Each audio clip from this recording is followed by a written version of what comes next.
Good morning, Needham High. Please stand for the Pledge of Allegiance. I pledge allegiance to the flag of the United States of America and to the republic for which it stands, one nation, under God, indivisible, with liberty and justice for all. Please remain standing for a moment of silent reflection.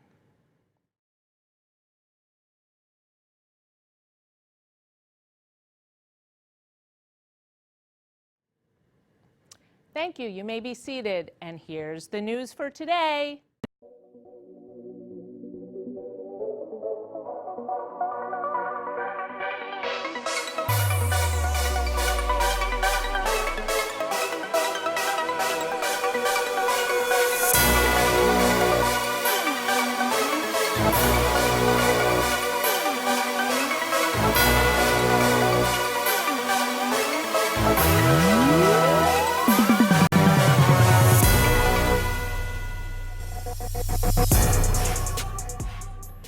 More Needham High. I'm Josh Fleckner, filling in for Ronan Keene. And I'm Izzy Lockhart. Let's jump, dive, or belly flop into some news. Today we're starting on a serious note. Needham High is taking precautions to become safer and more prepared in emergencies, such as putting magnets in the doors so they can be easily locked by anyone, and rehearsing drills. Our school resource officer, Officer Anderson, and Ms. Guthrie are here to tell us about the ALICE system, which is our procedure in case we should ever have to deal with an intruder. Hi, I'm Adrienne Anderson. I'm the school resource officer here at Needham High School. And I'm here to talk to you about the ALICE program. This is how we keep ourselves safe at Needham High School and all the other schools. And it's a program we use to teach our kids what to do if an armed intruder comes into one of our buildings. Traditionally, what we do, in the past, we've worked on lockdowns, and that's kind of what we've focused on, and that entails basically shutting your classroom door and keeping your kids quiet in a classroom. Over time, we realized that the traditional lockdown wasn't as effective as we thought it was, because we assumed that with the traditional lockdown, police would be responding very fast, police would be able to stop the active shooter, and that locking the doors and simply staying quiet would avoid anyone from becoming injured. Well, unfortunately, we found out over numerous active shooter situations that the police are actually, 90% of the time, the police do not actually go face-to-face with the active shooter or the armed intruder. The armed intruder typically ends their own life, or the situation ends before police arrives. A typical active shooter situation will last about 3 to 5 minutes. So today we're going to talk about ALICE.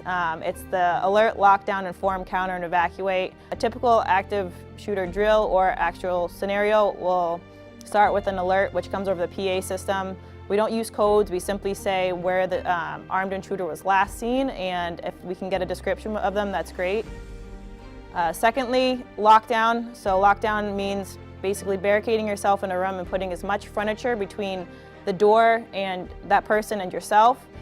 So we have any type of furniture, anything that will move, we're going to throw it in front of the door. This allows us to have time. An active shooter and armed intruder's worst enemy is time, and it's a police officer's best friend, because the more time it takes them to get into a room and to get to people, the more time I have and other police officers have to get to that situation and stop that person. Inform throughout the event, whoever can, and if it's possible, we'd like people in and around the area who have been involved to inform police officers about the whereabouts of that person, as well as informing students and teachers and faculty about where in the building is safe, and if they can get out of the building, that's the best option. Then there's counter. This is kind of a last resort. We typically don't ask people to counter unless it's a life or death situation, and this means basically overpowering the shooter or throwing objects at them to give yourself enough time to get away. And lastly, we have evacuate. This is the best option, and we ask everyone if they can to evacuate. Evacuate means leaving the building by any means necessary, whether that's breaking windows, leaving through doors. We don't care. It just means getting away from the building and getting to a safe spot. Really, this means that you have options. If something like this were to ever happen, there are options to evacuate, to barricade, or to fight. So you can do any of these. There's no specific order that they have to be done in. These are really just options to keep yourself safe during an armed intruder situation.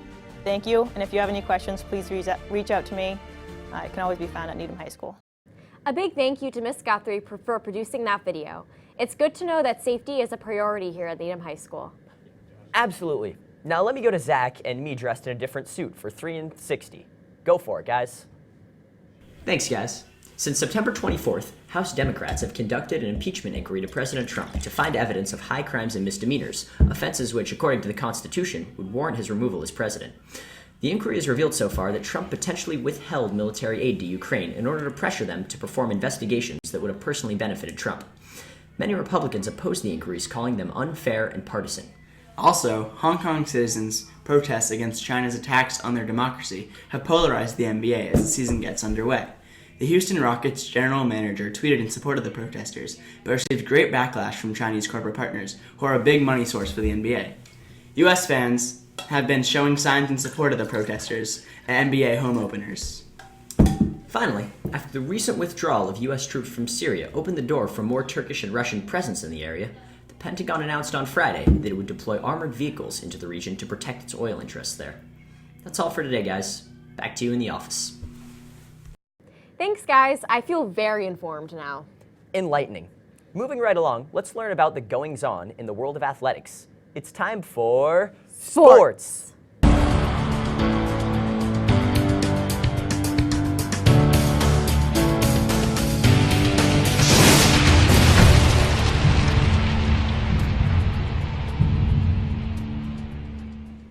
Hey guys, our fall sports season is coming to a close, and all of our teams should be immensely proud of all the dedicated work that has gone into this enormously successful fall season. Congratulations to all teams for qualifying for the postseason. And with that, let's take a look at Needham's fantastic swim and dive team as they tell us about their 2019 season. Take it away, Isabel. Thanks, Elizabeth. I spoke to the girls' swim and dive team to get the inside scoop on their team and their season so far. We've been really strong so far this season. We are currently undefeated going into our last dual meet. Our record is 10-0. I feel like I was being loud. And yeah, we've just had a lot of fast swims and really good dives. We had one of our divers, Ellie, actually beat a school record that hasn't been beaten in 25 years. So our diving and swimming is going great. We also beat a team that we haven't beat in 18 years, and that was kind of a plus for us.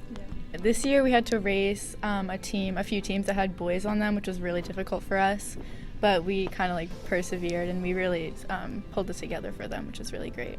We've had a couple really close meets, but we won, so it was great. Also, our team has remained really positive throughout the season, even though we've really late practices and we practice 6 days a week. Yeah, our team has a really good bond and we're a really close team, and we're really focusing on team spirit this year, and our coaches are pushing us really hard to do that.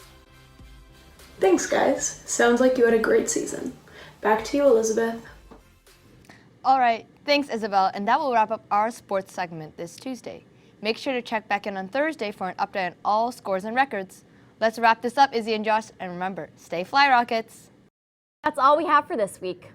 From all of us on the Tuesday News team, The superior news team. have a stellar week.